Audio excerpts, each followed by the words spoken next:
Bienvenidos a otro episodio de Conversaciones Biodiversas. Ahí, Sasha Songo Sorongo, ya vamos en 4 capítulos. Para nosotros es un gusto estar conversando con ustedes y trayendo a nuestros invitados. En el día de hoy, Sasha, tenemos un invitado curiosamente no tan técnico en la biodiversidad, sino más un experimentado en salir y reconocer la biodiversidad y contemplar la biodiversidad. Él es Andrés Zapata o Andrés Zumbambica. Andrés es un cuentero, un storyteller, un narrador de historias de la biodiversidad. Es periodista de la Universidad Central y está haciendo su segunda maestría en temas de turismo regenerativo. Andrés, muchas gracias por estar acá. Es un gusto tenerte. No, gracias a ustedes. Esto hay que multiplicarlo y estos espacios pues tienen esa fuerza, esos pulsos para que cada día Colombia reconozca más el lugar que existe acá en este país, ¿no? Andrés, Zumbambica, ahorita nos decías que es como decían las abuelas. ¿Por qué Andrés Zumbambica reemplazó o evolucionó a Andrés Zapata? Bueno, esto es una historia que podría tardar 9 meses en contarla. Y creo que el resumen es básicamente, es la reencarnación de mi abuela. Yo crecí con mi abuela fue todo para mí. Desde el 2007 vengo haciendo viajes por Colombia, principalmente en bicicleta. En el año 2018 renuncio al trabajo y me voy a viajar en una bicicleta antigua, una bicicleta de los años 30 que traigo del Reino Unido. Y esta bicicleta es antigua porque yo quería que fuera en la década, por lo menos en la década en la que nació mi abuela. Quería un hombre muy colombiano, quería un hombre que representara la energía de mi abuela porque me iba a ir a viajar con mi abuela. Y nace este nombre Zumbambico porque ella me decía Zumbambico.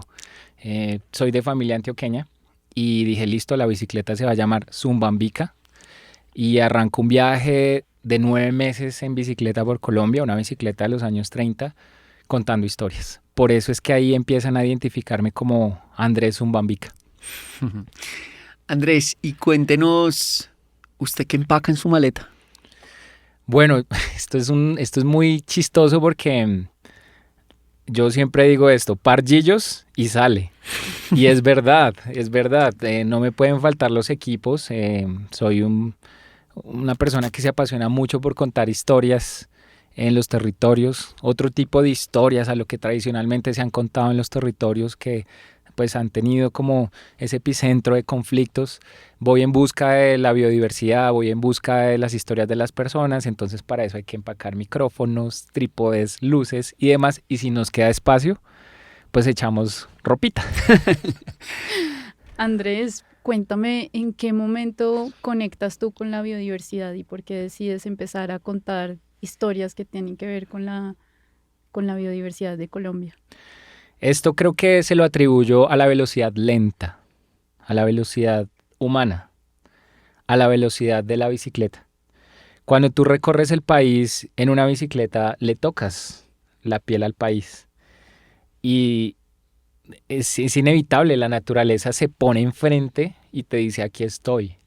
Entonces, ¿qué pasa? Cuando tú vas en una carretera, empiezas a ver el armadillo, el oso, el águila, las hormigas, empiezas a escuchar, ¿sí? Empiezas a escuchar las aves, empiezas a escuchar los ríos, empiezas a entrar en un mundo que pues contiene a Colombia y es todo lo que tiene, digamos, en funciones ecosistémicas, esa riqueza en la que tiene este país, pues va mucho más allá de somos el país de las aves o somos el segundo país más biodiverso, porque tú empiezas a verlo, empiezas a sentirlo.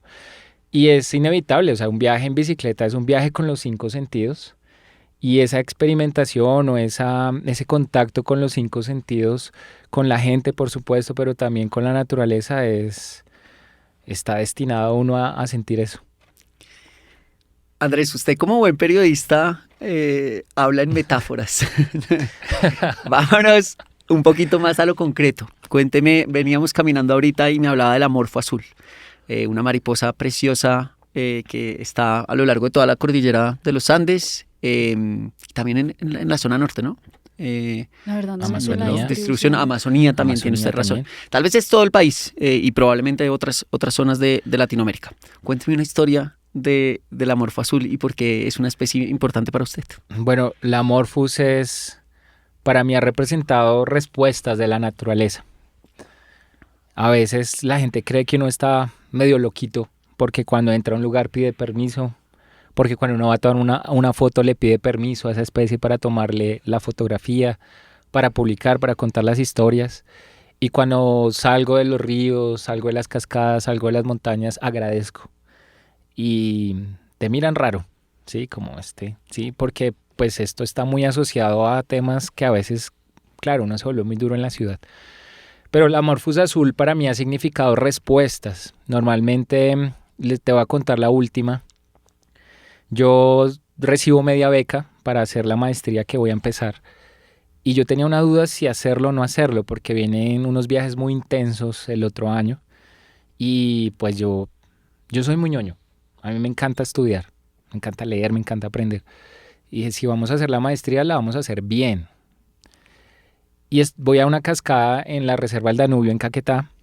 Me pego a una roca debajo de la cascada y empiezo a decirle como madre naturaleza, necesito que me des una respuesta porque yo creo que no sé si hacer esto o no. Y cierro los ojos, hay una vibración muy fuerte por la caída del agua. Y cuando los abro, me pasa entre mi mano una Morphus azul y me da 2 vueltas. Y esa vocecita que aparece allá dice como, es que esta maestría no es para ti, es para la gente que tú vas a ayudar. Entonces necesito que la hagas, algo así. Claro, uno carga de sentido en que una mariposa de un color exótico te pase enfrente, pero así te puedo contar muchas anécdotas en Putumayo, en el Amazonas, que fue increíble, un tema muy personal, pero creo que esa Morphus ha sido como una mensajera de esas buenas respuestas de la naturaleza. Andrés, hablemos un poquito de la gente a la que vas a ayudar y a la que de pronto tal vez ya has ayudado y esa gente que has tocado, porque tú pues te has dedicado también como a asesorar, digamos, a personas que están en lugares que tienen potencial turístico. Cuéntanos un poquito, tal vez un caso o cómo funcionas tú en ese escenario, como con las personas a las que llegas. Bueno, si todas esas personas supieran todo lo que me ha ayudado a mí, pues por ejemplo a aprender a perdonar a mi familia, a mi mamá, porque no estuvo conmigo en ciertos momentos, a aprender a darle amor a mi padre que nunca estuvo conmigo y otras pérdidas que uno ha tenido, incluso la muerte de mi abuela cuando yo tenía 12 años, creo que sería al revés, pero el trabajo que yo hago en los territorios es un trabajo, obviamente por ser periodista en términos de fotografía, video, escritura, pero no sé si es porque es un regalo de la naturaleza o tal vez por mi facultad de periodista, pero es el diseño de experiencias regenerativas, ¿sí? Como cargar de sentido la experiencia para que realmente cuando el turista entre y salga haya una posibilidad de que se vaya diferente, se vaya con otras cosas. Y ese diseño de experiencias turísticas creo que, no sé, es como fluye muchísimo. Uh-huh. Y una de las cosas que de pronto resalto ahí o la anécdota más linda es diseñar la experiencia del mono Socay en Vista Hermosa con la finca La Piel Roja, con doña Aurora, porque creo que fue un camino para que ella también aprendiera a aceptar sus pérdidas en medio del conflicto con su esposo y con su tío. Entonces este mono pues tiene unos colores, cargamos de colores, lo que se hacía allá es experiencias de cacao y el avistamiento de este mono. El mono es rojo, tiene en la frente una mancha blanca, entonces en esa simbología del color, del rojo y el blanco, creamos un ritual de entrada donde la gente se pinta la cara, buscamos achiote y buscamos una greda que se seca blanca. Yo sé que ella me permite contar esto. Su tío fue cruelmente asesinado. Su cuerpo fue lleno de piedras y arrojado al río Huéjar. Ese día hay un aguacero y no pueden encontrar el cuerpo. Yo le digo a doña Aurora, su tío no murió, su tío se convirtió en río. Y su tío se convirtió en Huéjar, su tío se convirtió en Caquetá, Su tío se convirtió en Amazonas y su tío se convirtió en el océano, porque es el mismo cuerpo de agua. Entonces vamos a diseñar una experiencia alrededor del agua. Curiosamente, cuando uno entra a hacer el avistamiento del mono, pues hay un riachuelo y ese riachuelo es un afluente del Huéjar. Entonces yo le dije, su tío está pasando por acá todos los días, ¿sí? Entonces vamos a contar la historia no desde la revictimización, sino desde cómo esa energía de él se quedó acá para que esta experiencia pueda enseñarle a los colombianos y a quien venga acá a encontrarse como humanos. Entonces buscamos los productos, está arreglando la huerta, el esposo de ella también tiene un proceso de cambio, viene del Bichada, de Forestar, entonces el amor y ese romance con ella hace que ahora esté reforestando su terreno y empieza un trabajo entre los dos para que ella convierta toda esta experiencia, incluso el laboratorio de elaboración de cocaína, de pasta de coca, estaba desmontado porque es la historia que no se puede contar. Yo le dije, no, vamos a limpiarlo y vamos a contar esas dinámicas del territorio para que la gente evidencie cómo se cambia el territorio a través del turismo. Entonces fue un trabajo muy bonito, esto está súper resumido porque la experiencia es muy linda y hay unas cosas que yo quisiera que más bien fueran los que nos escuchan a vivir la experiencia, pero es eso, yo lo que hago es básicamente eso. ¿Cómo la podemos contactar? ¿Tiene cuenta o cómo? Sí. @finca la piel roja en Vista Hermosa Meta. Sí, justamente iba a hacer eso, iba a hacer una invitación a los oyentes a que, y pensando, estoy pensando mil cosas de todo lo que acabas de decir, porque es que tocas varios temas muy importantes. Y uno de esos es tal vez la relación que tiene el conflicto con la forma en la que hemos construido la relación con la biodiversidad. El conflicto en Colombia ha sido pues brutal, nada más acabamos de escuchar la historia que resume la historia de millones de colombianos y transformarlo en tantas cosas, ¿cierto? Como transformar todas esas historias tan tristes y trágicas y sensibles en algo que pueda simplemente pues como dignificar y reconectar este vínculo que hay entre la biodiversidad me parece súper lindo. Entonces sí, iba justamente a hacer una invitación a los oyentes para que vayan a visitar a Doña Aurora y al mono. Sí. Pero también quería hablar de eso, del conflicto. ¿Tú cómo has vivido el conflicto? Pues en términos de eso, de la relación que hay entre cómo nos vinculamos con la naturaleza y cómo el conflicto ha moldeado esa forma como nos vinculamos con la biodiversidad en Colombia. Cuando uno dice conflicto armado o conflicto colombiano, siempre está relacionado como al tener un arma y pelear con otra persona. Pero yo siento que en general el planeta tiene conflictos. De hecho, el conflicto ha funcionado también como un motor de progreso en muchas pues a lo largo de la historia en muchos momentos, ¿no? Pero hablando concretamente de Colombia, claro, cuando uno crece en Bogotá, uno ve la guerra a través de la televisión y nuestros padres nos dicen ciertas cosas acerca de esos actores que están en medio de ese conflicto y de los lugares también. Por eso se crean estigmas y percepciones de seguridad, que son dos cosas diferentes, a veces muy erradas, muy erróneas. Cuando uno sale a explorar el país y tiene la oportunidad de sentarse aquí con un guerrillero, aquí con un paramilitar, aquí con un campesino, aquí con cualquier persona, no por lo que hace, ni por lo que representa, ni por el ideal, ni si es bueno o es malo, no. Sentarse a hablar de la vida. ¿Qué era usted cuando era niño? ¿Sí? Porque huyó de su casa. ¿Sí? ¿Hubo hambre? ¿Sí? ¿Hubo abusos en su familia? ¿Sí? Hubo sueños sin cumplir, hubo dolores, hubo heridas y uno encuentra, ¿sí?, que realmente hemos sido un país trastocado por muchas heridas que de pronto por la misma estructura del país y la lejanía de los municipios, de las veredas, pues hay heridas. Y yo siento que ese encuentro entre humanos lo posibilita mucho el turismo, ¿sí?, como de sentarse a hablar. Yo no tengo ningún prejuicio con nadie en este país y creo que eso es lo que hoy en día me permite viajar a cualquier lugar sin tener conflicto o disputas con nadie. Y segundo, también me di cuenta que no solamente el conflicto ha sido entre humanos, ha sido el humano con la naturaleza, Mm. porque el humano no ha entendido qué es naturaleza. El planeta tiene el 74% de agua. Si ustedes miran nuestro cuerpo es casi es el mismo porcentaje, ¿sí? Si no hay oxígeno, pues no podemos respirar, ¿sí? Y todo un montón de simbiosis y digamos favores que nos hace la naturaleza, pero la gente nunca, cuando hablan del conflicto, nunca piensan que en un bombardeo murió un oso perezoso, murieron líquenes, murieron hongos, ¿sí? Simplemente contamos las vidas humanas, no es que sea menor o hay que darle más importancia, no estoy hablando de eso, simplemente de que hay otra vida que nunca se tuvo en cuenta en el conflicto.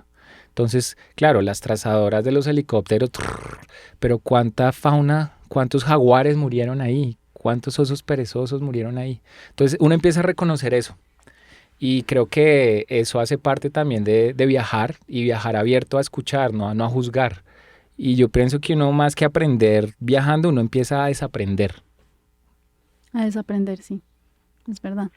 Sí, no, es que pensaba muchas cosas y voy a seguir por ahí como por esa rama del turismo porque hay un montón de estudios incluso que tratan de ver si el conflicto de cierta forma ayudó a que ciertas zonas se mantuvieran conservadas. Seguramente muchas zonas no han sido tocadas por el conflicto porque la gente le da miedo, porque no quieren ir, pero también es verdad que ha sido algo que nos ha separado de la biodiversidad de Colombia porque hay un miedo de ir y meterse al territorio de Doña Aurora, hay como una angustia de adentrarse pues como en los lugares más remotos de Colombia por el conflicto, y creo que eso lo hemos hablado en muchos episodios para querer aprender a querer la biodiversidad, hay que ir y conocerla, pero al mismo tiempo existe este miedo de yo no me voy a ir a meter allá como para qué. Y hay una, que Martín también lo mencionó en un episodio, hay algo muy importante y es como la responsabilidad del turista cuando visita todos estos lugares. Porque no es solamente como la persona que está ofreciendo su experiencia, sino también cuál es la responsabilidad mía como turista de cuando me acerco a estos territorios que son tan sensibles, no solamente en términos ecológicos, sino en términos sociales. ¿Cómo crees tú que sea como el ideal de turista? O sea... Tú tocas dos temas muy importantes. El primero es el lugar donde existe lo que yo hago. Uh-huh. Y es que estamos inundados de historias negativas, historias dolorosas. Los medios de comunicación tradicionales, yo soy periodista y no debería, trabajé en un medio de comunicación también, debería estar de este lado, pero viajando me di cuenta de eso. Estamos inundados de historias negativas. Hay un proceso de resignificación de los movimientos culturales, un ejemplo, en Chalán, ¿sí? Y es donde nace el fandango y donde hay una explosión cultural súper linda y viene esta época del tabaco y una resistencia a través de la música y todo esto. Y son procesos muy bellos. Y tú buscas hoy en día Chalán después de muchos años, 30 y pico de años, y todavía aparece lo del burro bomba. Entonces, hey, Google, hey, o sea, nunca nadie ha venido acá a contar otra historia positiva de este lugar con tanta belleza y tanta vaina que hay. Uh-huh. Entonces, pienso que ahí es donde hay que inundar y contagiar un poquito de las historias positivas porque hay muchas. Y lo otro que tú dices es, claro, pues el conflicto evidentemente nos cortó, nos modificó nuestra relación con nuestro país. Colombia es un país rural. Es un país campesino, es un país indígena, ¿sí? Estamos tan mal y en otra sintonía tan diferente que les pongo este ejemplo. Si yo te digo, oye Martín, usted es mucho indio, ¿qué te estoy queriendo decir? No, pues peyorativo. Sí, sí, claro. Exacto. Oiga, usted es mucha campesina, ¿no? Sí, ¿qué te estoy tratando de decir? Porque estamos como en otra sintonía. Entonces, un poquito traigo esto acá porque, claro, durante 50 años no fuimos. Bueno, 60 ya casi. No vamos a los lugares. Eso genera un ecosistema de conservación. De hecho, me enteré que hay ciertas dinámicas en los territorios donde hacen que conserven los campesinos, como que hay una línea ahí muy delicada en que no talen, no pesquen. Pero pasan los años y la gente se tiene que empezar a encontrar con su país, porque hay unos procesos, hay una firma de un acuerdo de paz, hay unos presupuestos que llegan, ¿sí? Para que en los territorios se pueda hablar de turismo. Y esto el turismo, se convierte en una herramienta o una alternativa que nunca había llegado al territorio. Exacto. ¿Sí? Como que no siembre, no se vuelva de este grupo ni de este grupo. ¿Sí? No deforeste. No deforeste, no. Y se van. Y bueno, listo, no. ¿Y yo de qué vivo? Entonces, acá hay unos ejercicios muy interesantes. Uno, de las personas que vienen territorio hacia el territorio. ¿Sí? ¿Cómo yo voy a entender que ese mono, que esa mariposa, que ese río, que ese árbol, hay que cuidarlo, pero también me está dando la posibilidad de tener un insumo? ¿Sí? Y cómo esto me va a servir para cuidarlo. Entonces hay un ejercicio de educación, un ejercicio de apropiación, un ejercicio hacia adentro de los territorios. Hay otro ejercicio que nace con lo que tú dices, y es cómo el turista, el viajero, empieza a conectarse con el territorio. Claro, el viaje, Cristóbal Colón descubrió América en un viaje, ¿sí? La expedición botánica fue un viaje. Y ustedes ponen a mirar todo lo que ha pasado en el mundo es un viaje. El viaje es tan importante que tenemos 15 días de nuestras vidas laborales, los que tienen un contrato, para viajar, y eso es súper, la gente espera las vacaciones. Entonces el viaje y el movimiento está implícito en el hombre. Entonces, claro, hay gente que quiere ir a estos territorios, pero nunca, incluso desde niños, no han recibido la educación necesaria para entender esos territorios. ¿Sí? Porque, ¿qué te enseñaron cuando ves una serpiente? Traiga el machete que hay que matarla, ¿sí? Cuando hay una araña, espíchela porque sabe ser venenosa, ¿sí? Cuando ves ciertos lugares, la gente llega a los moscos que no me piquen, y si pasa lo que sea hay que matar, ¿sí? Porque desde niños nos enseñaron otras cosas. Entonces, esto es un proceso, y un proceso muy largo, pero hay que empezar. ¿Listo? Entonces, yo me sueño mucho y quisiera que algún día fuera una realidad con una escuela para turistas. Es decir, tú vas a ir a Caquetá, así como cuando le piden a uno una visa o le piden a uno un requerimiento para ir a ciertos lugares, tú no puedes ir a Caquetá si no haces este curso. Punto. Exacto. ¿Quieres ir al Amazonas o quieres ir a Putumayo, a Guaviare, ¿sí? Bueno, no me viajas si tú no me presentas este certificado de que tú hiciste el curso. ¿Sí? Y es un curso donde realmente las personas deberían, estos son ideas mías, pero donde las personas por lo menos cuando lleguen al territorio entiendan qué es lo que tienen que cuidar. Entonces es un escenario muy complejo, es un escenario donde hay muchos actores, es un escenario donde el turismo no puede convertirse no podemos crecer como creció Barcelona, Machu Picchu, ¿sí? Esos modelos de turismo masivo, pero también tiene que ser un ejercicio de que las personas puedan diseñar mejores experiencias, cobrar un poco más, ¿sí? Y no dejarle tanto impacto por la capacidad de carga o por el número de visitas o por lo que sea al territorio. Entonces es grande, es complejo, pero hay que verlo desde todos los escenarios. Déjeme controvertirles un poquito y le voy a decir por qué, y yo tengo un hijo. Y me parece que hacer turismo, irme a meter a los territorios, eso me suena complicado. Estaba pensando, bueno, ¿cómo planearía yo mejor un viaje con mi hijo? Y entiendo que de pronto hay que salirse un poco de la inmediatez y de que no necesariamente va a ser fácil. Pero también cómo el turista puede encontrar espacios que no sean tan difíciles, por decirlo así, tan complejos, pero que también sean valiosos para la conexión de la naturaleza. Bueno, es que ahí es donde yo le digo a la gente, tiene que viajar. Porque cuando uno dice turismo de naturaleza, uno dice, no, voy a ir a dormir en una carpa, en una hamaca, y me van a picar. Los mosquitos, ¿sí? Pero, yo les digo una cosa, yo me he aterrado de lo que está haciendo la gente en los territorios. El hecho de que tú vayas a vivir una experiencia turística en la mitad de la selva, no significa que no te puedas acostar en unas sábanas de 600 hilos, en una cabaña súper linda, con un jacuzzi. ¿Sí? O que esté adaptado para que en familia, con niños, esposa, coche y demás, no se pueda viajar. Entonces, claro, la gente, como se quedó conectada con la Colombia de los años 80, 90, muchas veces pues piensa que ir a estos territorios es, no, voy a ir a meterme, a la mitad de la nada. Me va a caer un jaguar por la noche y me va a morder y se va a comer, mejor dicho. Pero cuando tú vas a estos territorios, te pongo un ejemplo, Posada Amazonía en Caquetá, ¿sí? Yachay en Putumayo, ¿sí? O sea, son cabañas que uno dice, esto es espectacular, o sea, no es una hamaca colgada de un palo a otro, sino es todo un tema luxury también. Entonces eso está cambiando y me gusta mucho que los empresarios de turismo en los territorios están apostándole a eso y es un proceso de capacitación que ya llevan casi 10 años y chévere porque lo están logrando y se están dando cuenta y traen ideas. Yo los veo viendo Pinterest y buscando ideas y las hacen realidad. Eso es muy lindo. Andrés, la otra especie que veníamos comentando es el jaguar y lo acabas de tocar como ese ser que viene y me muerde. ¿Por qué el jaguar ha sido importante en tu vida? Bueno, en Amazonas me dicen que soy de la tribu jaguar. Y yo, wow, pues que a uno le digan eso es un motivo te de dice orgullo. eso?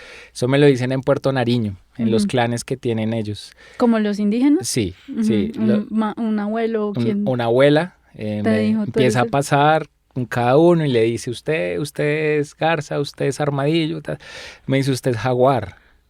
Sí, yo, wow, pues esto es un regalo, lo recibo como un regalo, porque tengo la oportunidad de tener una conversación en el marco de una feria de turismo acá en Bogotá con Gori, un indígena del Amazonas, y él me dice, el jaguar no es un animal, el jaguar es una energía. Yo no lo entiendo, pues sí, es una energía. Pero pasan unos meses, voy al Hato La Aurora en la Orinoquía colombiana a buscar el jaguar, una especie que llevo pidiéndole a la naturaleza que me ayude a observarla en su estado natural y poderla fotografiar y contar la importancia de cómo esa especie sombrilla y en todo el tema ecosistémico, qué significa que haya un jaguar en nuestro país, además de toda esa carga simbólica también energética que tiene para las culturas indígenas de nuestro país. Vas a avistar el jaguar, te levantas a las 4:30 de la mañana. Llegas a un lugar, parqueas el jeep y te sientas a observar a ver dónde sale el gatito. Y pasa 1 hora, y pasan 2 horas, y pasan 3 horas, Y no sale el y gatito. no sale el jaguar. Entonces, en la primera media hora, por el contenido y todo, ya entrevistaste. ¿Por qué toca hablar así? ¿Por qué no se puede hablar duro? Tomas fotos, chun, chun, no te puedes bajar del carro, tienes que quedarte quieto. Después de 40 minutos sin señal, grabando lo que tú crees que ya los apoyos ya los grabaste. Y ahí mirando para el frente. Y empiezas a repisar la vida. La niñez, las decisiones que has tomado, tu pasado, tus proyectos, tu presente. Al principio uno empieza con el correo que no envió. Después uno empieza como a tener un viaje tan interno en ese silencio. Y en ese momento me acuerdo de Gori que dice, el jaguar no es un animal, el jaguar es una energía. Pues me devuelvo yo a la bicicleta, son 9 meses, el viaje más largo que hago en bici, pues fueron día y noche conversando conmigo mismo, ¿sí? En un silencio, conmigo mismo encontrándome, digo, o sea, esta energía del jaguar ha estado presente, ¿sí? Mi niñez, yo no tuve hermanos, yo no viví con mi mamá ni con mi hermana, entonces yo de niño yo todo el tiempo conversaba solo y me inventaba cosas y entonces digo, empiezo a buscar cada escenario de mi vida donde ha estado el jaguar, como me lo presentó Gori, y digo, sí, esa energía ha estado presente en mi vida. Es verdad, el jaguar es una energía, no un animal. Y bueno, increíble. ¿Y lo viste en el Hato La Le vi Aurora, la al cola. jaguar? He Que no es visto 2 fácil. veces huellas. De ¿Usted hecho, usted lo vio? Yo no lo he visto todavía el jaguar Yo- He visto huellas también, pero no, nunca lo he visto. Yo lo veo vivo. He visto Yo como, veo- como el fantasma, ¿sabes? Que uno está de pronto en el bosque, es como, ya está, pero uno no alcanzó a verlo, uno vio como, sí, como el fantasma, es que es como un fantasma, no hace ruido, no se ve, es como, no, y uno cree, no, Entonces- es amarillo con negro. Pero cuando tú lo ves en la naturaleza es casi imposible de ver. Claro. ¿Sí? No, es muy lindo. Yo pienso que ese momento está guardado para un momento y un lugar muy especial. Ya vendrá, les contaré. Cuénteme de eso. Lugares especiales en Colombia para usted. Después de haberse patoneado, bicicleteado, no sé cómo se dice eso, este país. Esta pregunta me la hacen mucho Claro. y yo me siento muy desagradecido siempre al mencionar algún lugar y otro no. Pero creo que la respondo desde el lugar que más ha entrado y se ha expandido. como para responder esa pregunta. Y antes de responderla, quiero decir que Colombia, por toda su formación geográfica, hace que aquí exista 32 países diferentes. Ujú. Si uno se pone a mirar la historia, las culturas indígenas y el desarrollo de los pueblos estuvieron truncados por el cruzar la montaña, ¿no?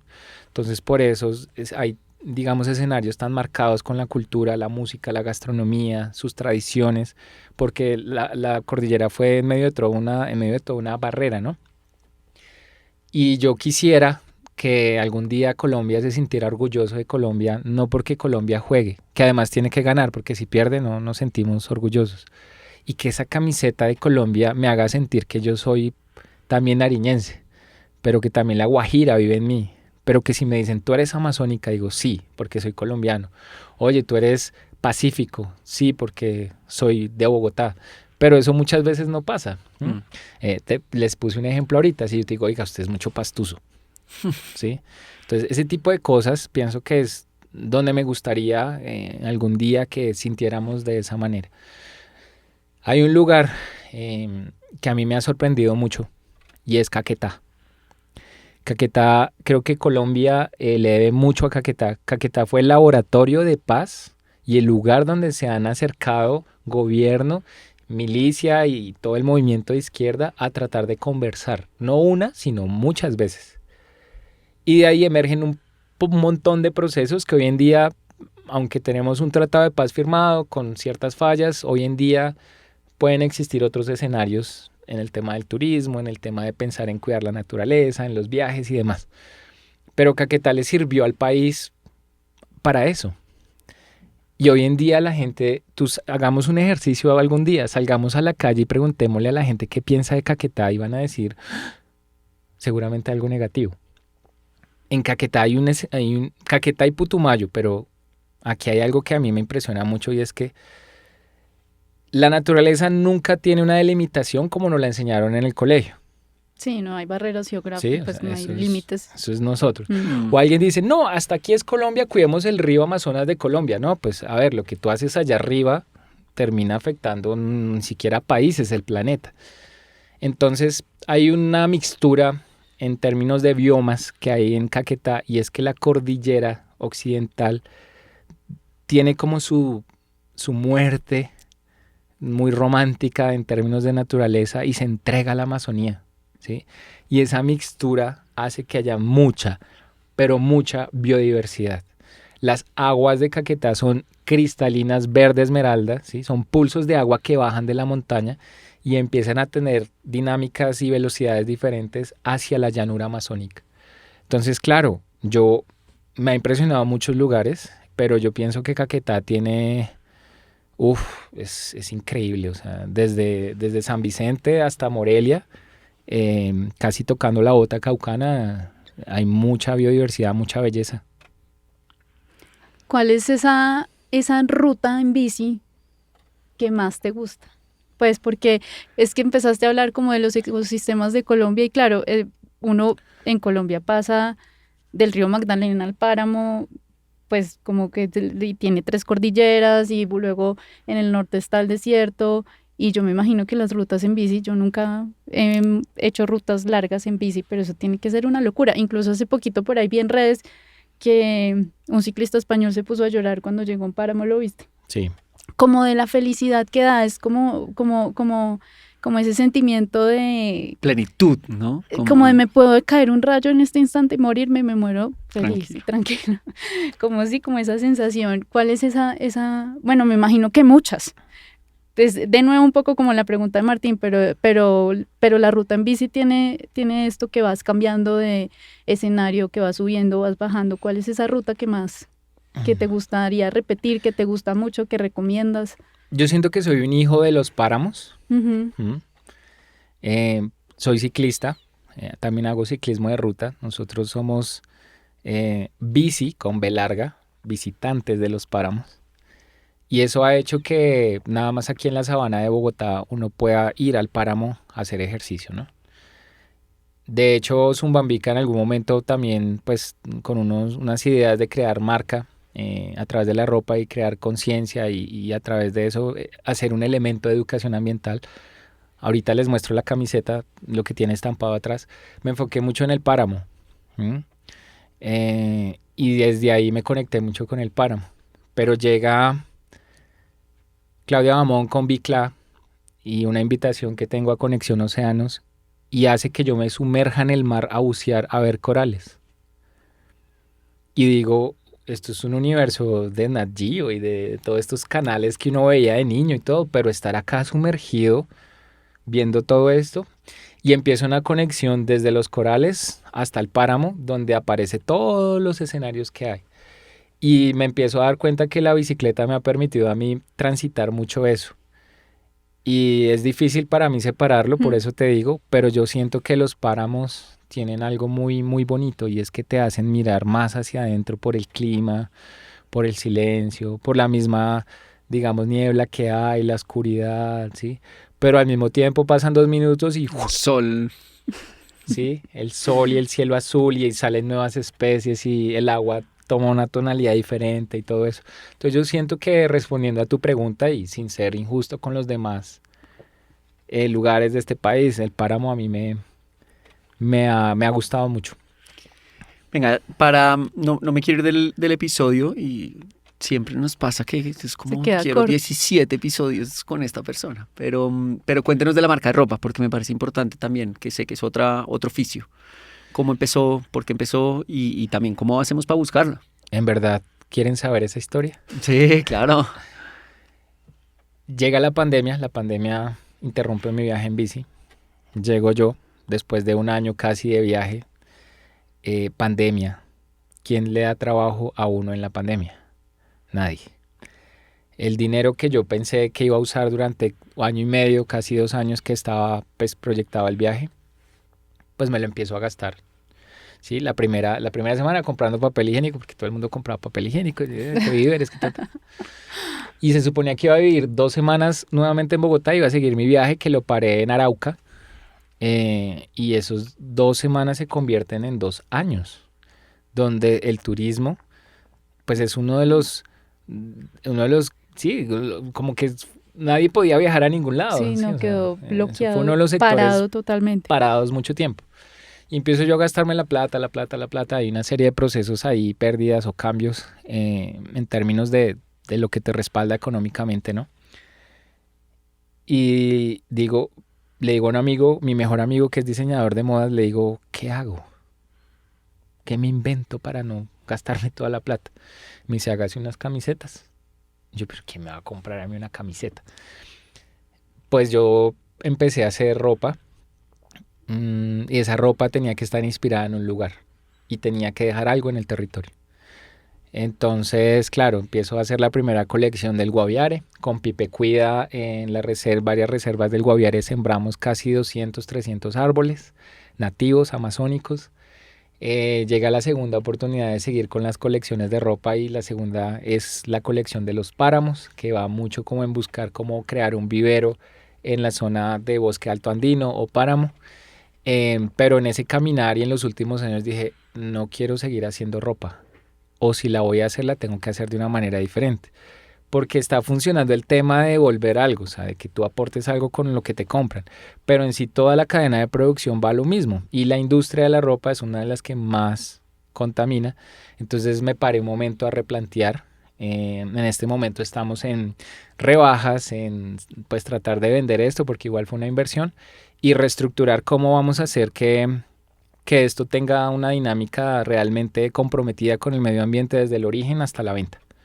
Pero eso es como la historia corta. Yo invertí todo y tengo el pantallazo, 54,800 pesos en mi cuenta y 56 camisetas y toda la energía para venderlas. Y así empezó Zumbambica marca. Increíble. ¿Dónde lo podemos encontrar? Zumbambica. @zumbambica.co @zumbambica.co o en mis redes que también pues digamos que entra mucho por ahí, que es Andrés Zumbambica. No, quería preguntarte, hace poco vi un video que hiciste en el que estabas y hablando, que tocaste el tema de contaminación, en el que no botaste nada de los residuos que utilizaste en tu casa. Y eso es algo que yo también he hecho. y que hago constantemente, como esto de separar, de reciclar, lo que se va para la compostera, pues para la compostera.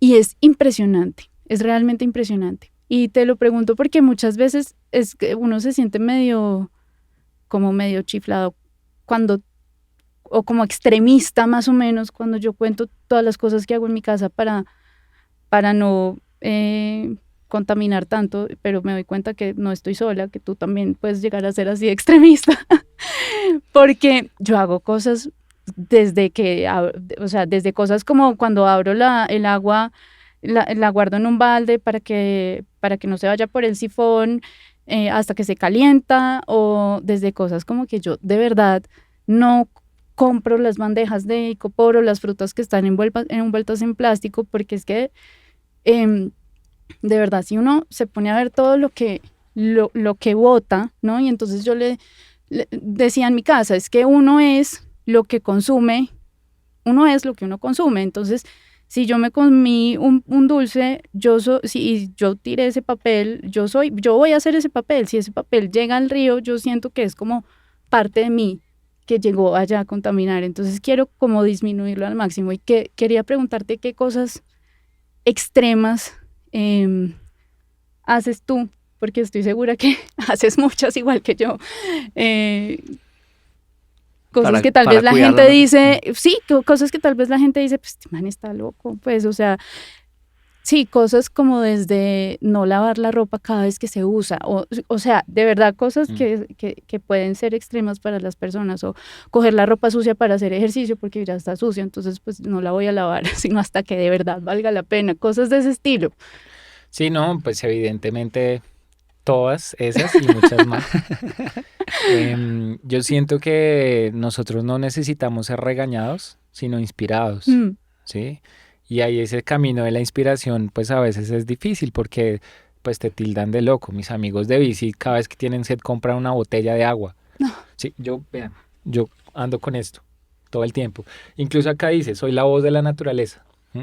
Yo empecé a reciclar debido a Conexión Océanos.